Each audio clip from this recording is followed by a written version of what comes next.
Here's how you can disable App Store on the iPhone. Let me show you exactly how it could work. If you're new here and first time on Foxtecc, make sure you subscribe so you never miss anything important. So of course, the App Store is like the app to download more apps, and when you hold down on it, it's not like you can delete it from the iPhone like all of the other apps. But in order for the app to disappear, open up the settings and find the screen time section. This is a place where you can monitor the usage of the iPhone as well as set up restrictions.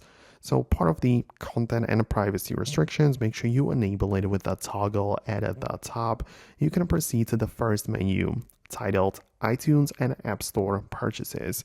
And when you're inside, you can see that the first thing again is a section for installing apps. And when you get there, you get to decide if you allow more third-party apps to be installed or not. So in our case, we would click on a don't allow, and this would make the App Store not usable because no third-party apps can be installed on the device, right? And usually when you click on a don't allow, the App Store is also going to disappear from the phone because it's no longer needed. So if you cannot find the App Store on your device, it's likely that this is selected and you are simply don't have the ability to download more apps anymore. So I guess that would be the thing that you are looking for, and let me know about that below in the comments. I really hope that I can help you out.